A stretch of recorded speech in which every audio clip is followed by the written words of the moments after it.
नमस्कार दोस्तों, मैं सुमित यादव। आप देख रहे हैं जनता जानना चाहती है द सुनामी पर, और मैं आज आपके साथ मौजूद हूँ एक अहम बात करने के लिए। दोस्तों, हमारा देश एक बहुत ही भयावह, बहुत ही ख़तरनाक दौर से इस समय गुजर रहा है।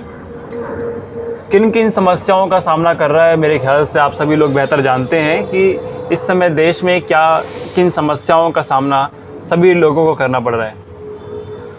अस्पतालों में ऑक्सीजन की कमी के कारण लोग मर रहे हैं। इससे ज़्यादा ख़तरनाक बात और कोई हो नहीं सकती कि जिस देश में ऑक्सीजन का सबसे ज़्यादा उत्पादन होता है, वो देश ऑक्सीजन की कमी से जूझ रहा है।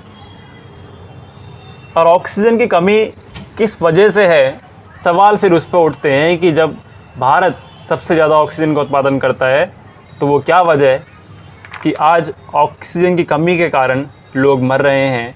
हम कई अस्पतालों से सुन चुके हैं कि ऑक्सीजन की कमी के कारण किसी अस्पताल में 22 लोग मरे, किसी में 5 लोग मरे, किसी में 20 लोग मरे। रोज़ सुन रहे हैं कि ऑक्सीजन की कमी के कारण लोग मर रहे हैं। क्या वाकई में ऑक्सीजन की कमी भारत में आ पड़ी है? क्या वाकई इतनी ज़्यादा समस्याएं ऑक्सीजन की हो रही हैं सभी अस्पतालों में? दोस्तों, भारत सबसे ज़्यादा उत्पादन करने वाला देश ऑक्सीजन का, और एक ही कारण कि अस्पतालों में ऑक्सीजन ख़त्म हो रही है, एक ही कारण लापरवाही। पिछले एक साल से ज़्यादा हुआ इस समय को कि हम कोरोना की लड़ाई लड़ रहे हैं, कोरोना से लड़ाई लड़ रहे हैं, और अभी तक हम उससे जूझ रहे हैं। अभी दूसरी लहर जब कोरोना की आई तो उसका सामना हम नहीं कर पा रहे। इतने लोग रोज़ मर रहे हैं। हम शमशान घाट में जाके देखते हैं तो क्या तस्वीर वहाँ की होती है, आप देख नहीं पाएंगे। ऐसी तस्वीर शमशान घाट की है इस समय। अस्पतालों की तस्वीर इस तरीके से है। आप तस्वीरें देख रहे होंगे कि लोग सड़कों पर अपना ऑक्सीजन सिलेंडर लेके बैठे हुए हैं।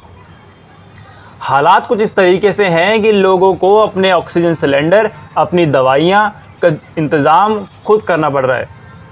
जो ऑक्सीजन सिलेंडर लोगों को 2,500-3,000 में मिलता था, जिस ऑक्सीजन सिलेंडर के लिए इतने रुपए देने होते थे, वो सिलेंडर 50,000, 60,000, 65,000, 40,000 इस तरीके से मिल रहा है। लोग इस तरीके से, जैसे हमारे प्रधानमंत्री कहते हैं, आपदा में अवसर। तो कुछ लोगों ने आपदा में अवसर तलाश लिया और सिलेंडर 40,000, 50,000 में बेचे जा रहे हैं। इसी तरीके से रेमडेसिविर का जो इंजेक्शन है, यही हालात उसमें भी हैं।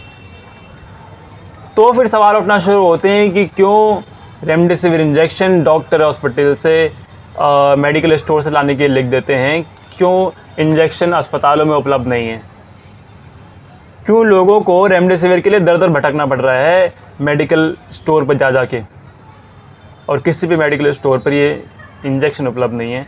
ऐसा क्यों हो रहा है कि अस्पतालों में सरकार ने ये इंजेक्शन उपलब्ध नहीं करा रखे? सवाल फिर उठना शुरू होते हैं। सवाल इस पर उठते हैं कि ऑक्सीजन की सप्लाई इस तरीके से कम कैसे पड़ रही है। दिल्ली के मुख्यमंत्री लगातार ये गुहार कर रहे हैं कि हमें 700 मैट्रिक टन की ज़रूरत है। सरकार ने केवल 480 मैट्रिक टन का आवंटन किया, उसमें से भी वो ऑक्सीजन हमारे पास पूरी नहीं पहुंच पा रही है। सप्लाई की कमी है। जितनी ऑक्सीजन का आवंटन किया गया उतनी भी नहीं पहुंच रही दिल्ली में। दूसरी तरफ मैं उत्तर प्रदेश की बात करना चाहता हूं, लेकिन उत्तर प्रदेश की बात करने से पहले एक वीडियो प्रधानमंत्री मोदी का मैं आपको दिखाना चाहता हूं, उसके बाद उत्तर प्रदेश पाएंगे। अगर मैं सुनना ही बंद कर दूंगा तो फिर तो मेरी गलतियां कभी ठीक नहीं होगी, न मेरे देश का भला होगा। और इसलिए मैं हमेशा क्रिटिसिज्म का स्वागत करता हूं। लेकिन मेरे पर आरोप यह है कि मोदी जी, इतना क्रिटिसिज्म होता आप बोलते क्यों नहीं है? अरे भाई, आपके क्रिटिसिज्म को मैं इतना महत्व देता हूं कि मैं उसको समझने की कोशिश करता हूं, इससे मैं सुधरने की कोशिश करता हूं। आपका मुंह बंद करना मेरा काम नहीं है। ये तो गलत रास्ता है। आप जो बोल रहे हैं मेरे लिए वो मूल्यवान चीज है। आप जो मेरी आलोचना करते हैं वो मेरे लिए बहुत बड़ा खजाना है, वो मेरे लिए गोल्ड माइन है। दोस्तों, इस वीडियो में प्रधानमंत्री मोदी कहते हैं कि वो आलोचनाओं का स्वागत करते हैं, क्रिटिसिज्म का स्वागत करते हैं, क्योंकि अगर उनकी आलोचना नहीं होगी तो सुधार कैसे होगा, और सुधार नहीं होगा तो ये देश के लिए बहुत ही ख़राब स्थिति है, देश के लिए अच्छा नहीं होगा। बहुत ही अच्छी बात प्रधानमंत्री मोदी ने इस इंटरव्यू में कही और मुझे लगता है ये इंटरव्यू और ये बात भारतीय जनता पार्टी के सभी नेताओं को, सभी मंत्रियों को सुननी चाहिए, उनका ये इंटरव्यू। क्योंकि जब मैं बात उत्तर प्रदेश की करता हूँ तो वहाँ के मुख्यमंत्री योगी आदित्यनाथ का बयान आप लोगों ने सुना होगा कि उनका कहना ये कि उत्तर प्रदेश में ना तो बेड्स की कमी है, उत्तर प्रदेश में ना तो ऑक्सीजन की कमी है, उत्तर प्रदेश में ना तो किसी दवाई की कमी है जो कोरोना में मदद करती है। और उसके बाद उनका ये बयान कि जो भी व्यक्ति इस तरीके का अफवाह फैलाने का काम करेगा कि ऑक्सीजन की कमी किसी अस्पताल में है, कि ऑक्सीजन के अलावा बेड की कमी किसी अस्पताल में है, दवाइयों की कमी किसी अस्पताल में है, तो उस व्यक्ति के खिलाफ, उस अस्पताल के खिलाफ कार्रवाई की जाएगी और उसकी प्रॉपर्टी जब्त कर ली जाएगी, एनएसए के तहत कार्रवाई की जाएगी। इस तरीके के बयान मुख्यमंत्री दे रहे हैं। मुख्यमंत्री योगी आदित्यनाथ, यूपी के मुख्यमंत्री, जहाँ की आबादी लगभग 25 करोड़ लोगों की आबादी वाला वो सूबा, वाला वो 25 करोड़ की आबादी वाला वो प्रदेश, और वहाँ के मुख्यमंत्री इस तरीके की बयानबाजी कर रहे हैं, इस तरीके से धमका रहे हैं अस्पतालों को, इस तरीके से धमका रहे हैं अपने प्रदेश की जनता को कि जो व्यक्ति इस तरीके की बात करेगा कि ऑक्सीजन नहीं मिल रही, उसको ऑक्सीजन देने के बजाय उसकी प्रॉपर्टी जब्त करने की बात वहाँ के मुख्यमंत्री कर रहे हैं। अपनी व्यवस्था को सुधार करने के बजाय उन लोगों को धमकाने का काम वहाँ के मुख्यमंत्री कर रहे हैं कि इस तरीके की बातें अगर कोई करेगा तो उसके खिलाफ कार्रवाई होगी। तो ये वीडियो मैंने आपको इसलिए दिखाई क्योंकि एक तरफ जब प्रधानमंत्री कहते हैं कि वो आलोचनाओं का स्वागत करते हैं, तो उनके नेता, उनके मंत्री इस बात पर अमल करें तो ज़्यादा बेहतर होगा, लोगों को समझें। क्योंकि ये वो समय कि एक दूसरे पर डालने का समय नहीं है, अपनी जिम्मेदारियों से भागने का समय नहीं है, आंकड़ों को छुपाने का समय नहीं है। ये समय है तो अपनी जिम्मेदारी को समझने का, एक साथ मिलकर काम करने का और इस लड़ाई से लड़ने का। लेकिन उत्तर प्रदेश की तरफ हम जाते हैं तो इस तरीके की बातें बयान जब सुनते हैं तो दुख होता है कि वो कहते हैं कि हमारे यहाँ कमी, और कमी ना होती तो बहुत अच्छी बात थी। अगर उनके बयान में सच्चाई होती तो ये बहुत अच्छी बात थी कि किसी प्रदेश में किसी चीज़ की कोई कमी नहीं है, आप पूरी व्यवस्था है, किसी भी मरीज को किसी भी समस्या का कोई सामना नहीं करना पड़ रहा। लेकिन जब हम ज़मीनी स्तर पर जाते हैं तो वहाँ के लोग इस तरीके से परेशान हैं। गाज़ियाबाद के एक अस्पताल से अनाउंसमेंट की जाती है कि हमारे अस्पताल में ऑक्सीजन ख़त्म हो चुकी है, आप अपने मरीज़ों के लिए ऑक्सीजन का इंतज़ाम खुद करें, नहीं तो परिजन अपने मरीज़ को लेके चले जाएं अस्पताल से।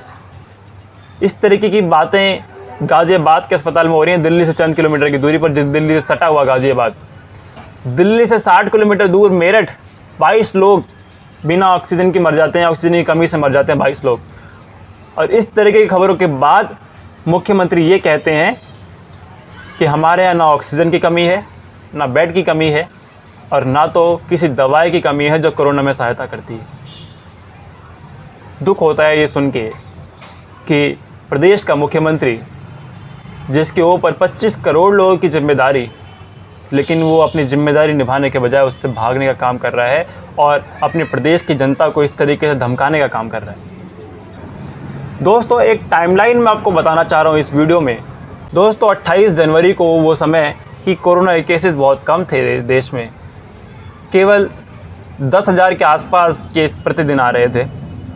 उस समय हमारे प्रधानमंत्री कहते हैं कि हमारे देश ने, भारत ने विश्व को डिज़ास्टर से बचा लिया है, विश्व को विनाश से बचा लिया है।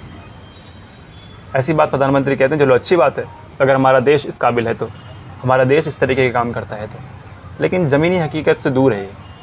उसके बाद 19 फरवरी को लगभग, जब उस समय भी लगभग 10,000 के करीब केस प्रतिदिन आ रहे थे, तो हमारे हेल्थ मिनिस्टर रामदेव की कोरोनिल के लॉन्चिंग में जाते हैं। यूनियन मिनिस्टर हैं, केंद्रीय मंत्री हैं, हेल्थ मिनिस्टर हैं देश के, और किसी व्यापारी के इस तरीके से लॉन्चिंग में जाना, और उसके बाद तुरंत बाद WHO का एक ट्वीट आता है जिसमें वो कहते हैं कि ये हम लोगों ने इसकी जांच नहीं की है, ये हमारे यहाँ से वेरीफाइड नहीं है। WHO कहता है, और उस की लॉन्चिंग में हमारे हेल्थ मिनिस्टर गए हैं। डॉक्टर हर्षवर्धन। उसके बाद आगे बढ़ते हैं। 21 मार्च को लगभग जो 30,000 केस प्रतिदिन आ रहे थे कोरोना के, तो हमारे प्रधानमंत्री तहे दिल से स्वागत करते हैं महाकुंभ में भक्तों का, कहते हैं heartly welcome to all the devotees in the Mahakumbh. सभी का तहे दिल से स्वागत करते हैं महाकुंभ में सभी भक्तों का। फिर आगे बढ़ते हैं। 30 मार्च लगभग 50,000 केस प्रतिदिन, और हमारे जो हेल्थ मिनिस्टर हैं डॉक्टर हर्षवर्धन, वो कहते हैं कि जो सिचुएशन है वो अंडर कंट्रोल है। सिचुएशन को अंडर कंट्रोल बताते हुए हम आगे बढ़ते। 14 अप्रैल लगभग 1.5 लाख केस प्रतिदिन आ रहे थे, और हमारे उत्तराखंड के मुख्यमंत्री तीरथ सिंह रावत कहते हैं कि माँ गंगा का आशीर्वाद है, माँ गंगा के बहाव में आशीर्वाद है, यहाँ पे किसी को कोरोना नहीं हो सकता। इस तरीके की बातें मुख्यमंत्री के मुंह से हम जब सुनते हैं तो दुख होता है कि किस तरीके की बातें हमारे देश के मुख्यमंत्री कर रहे हैं, जिम्मेदारियों को भूल चुके हैं, ऐसा लगता है। 17 अप्रैल लगभग 1.5 लाख से ज़्यादा केसेस रोज़ आ रहे थे, और प्रधानमंत्री भीड़ को देख के खुश होते हैं और कहते हैं कि मैंने इस तरीके की भीड़ किसी भी रैली में आज तक नहीं देखी। जहाँ तक मेरी नज़र जाती है वहाँ सिर्फ लोग ही लोग दिखाई देते हैं। इस तरीके की बातें प्रधानमंत्री तब करते हैं जब देश में 1.5 लाख से ज़्यादा केसेस रोज़ आ रहे थे। और उसके बाद आज किस तरीके की स्थिति है आप सभी लोग समझ रहे हैं, आप सभी लोग देख रहे हैं कि लोगों को अपने सिलेंडर, अपनी दवाइयों का इंतजाम खुद करना पड़ रहा है। अस्पतालों में ऑक्सीजन की कमी है, अस्पतालों में दवाइयाँ नहीं हैं, इंजेक्शन नहीं है रेमडेसिविर के। ये हालात हैं इस समय देश में। जब इस तरीके की बातें इतने जिम्मेदार लोग करना शुरू कर देते हैं, मुख्यमंत्री और प्रधानमंत्री जैसे पद पे बैठे हुए लोग, तब सवाल उठते हैं कि इतने सारे केसेस क्यों आ रहे हैं, और 1 साल का इतना लंबा समय क्यों तैयारी अपनी पूरी अच्छे तरीके से नहीं की गई। तब सवाल उठना शुरू करते हैं। दोस्तों, ख़त्म करूँगा ये वीडियो, और आखिरी में यही बोलूँगा कि आप लोग सतर्क रहें, ज़्यादा से ज़्यादा जितनी भी गाइडलाइंस है सबका पालन करें। और सरकार से एक ही सवाल, सरकार से एक ही गुजारिश कि जिम्मेदारियों से भागने का समय नहीं है, ये समय एक साथ मिलके काम करने का है। तो ख़त्म करता हूँ वीडियो। मिलेंगे अगली वीडियो में किसी और खबर के साथ। जुड़े रहें हमारे साथ, तब तक के नमस्कार, खुश रहें, स्वस्थ रहें।